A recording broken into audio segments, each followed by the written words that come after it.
12th भी पास कर लिया, ग्रेजुएशन भी हो गई, अब आती है इंटर्नशिप की बारी। हर युवा का सपना होता है किसी अच्छी सी फर्म में इंटर्नशिप एक्सपीरियंस, वो भी अच्छे स्टाइपेंड के साथ, जो जाहिर सी बात है हर बार तो पॉसिबल नहीं है, लेकिन अब एमपी में ये पॉसिबल है। एमपी गवर्नमेंट की मुख्यमंत्री सीखो कमाओ योजना के साथ ये स्कीम लर्न एंड अर्न के बेसिस पे बनी है, जिसमें यूथ को पहले ट्रेन किया जाएगा और स्टाइपेंड भी दिया जाएगा।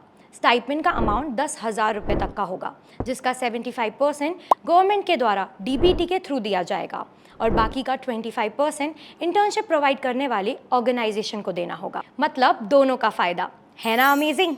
बच्चे काम सीखेंगे तो जो बच्चे 12वीं पास है उन्हें 8,000 रुपया महीना, जो बच्चे ITI उत्तीर्ण हैं उनको 8,500 रुपया महीना, जिन्होंने डिप्लोमा किया है उनको 9,000 रुपया, और इससे अधिक ऊंची डिग्रीधारी वाले बच्चों को 10,000 रुपया प्रति माह स्टाइपेंड दिया जाएगा। अब अगर आप सोच रहे हैं कैसे, तो बताती हूँ। सबसे पहले इंटर्नशिप प्रोवाइड करने वाले ऑर्गेनाइजेशन को MMSKY पोर्टल पर खुद को रजिस्टर करना है। उसके बाद ट्रेनी या एप्लीकेंट को खुद को रजिस्टर करना है और पोर्टल पर अपने कोर्स को चूज़ करना है।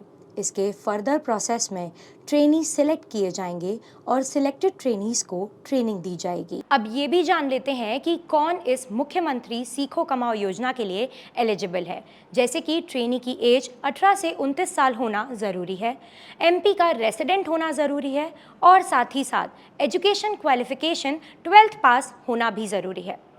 कंडीशन सिर्फ ट्रेनी के लिए नहीं, ऑर्गेनाइजेशन के लिए भी हैं, जैसे कि टोटल वर्कफोर्स के 15% को ट्रेनिंग प्रोवाइड करवानी होगी, 25% स्टाइपेंड देना कंपलसरी होगा, submission of EPF information, organisation का पैन एंड GST रजिस्ट्रेशन होना कंपलसरी है, and it must be an industrial and commercial private institution of country और स्टेट।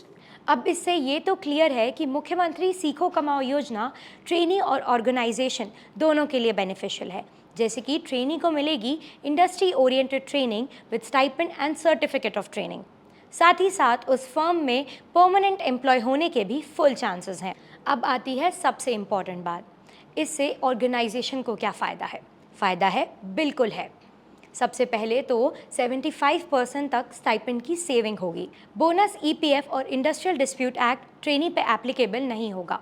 ट्रेनी यूनियन एक्टिविटीज़ में भी पार्टिसिपेट नहीं कर पाएगा। ट्रेनी प्रोडक्शन में भी कंट्रीब्यूट करेगा, विच इज़ सिंपली कम में ज़्यादा का फ़ायदा।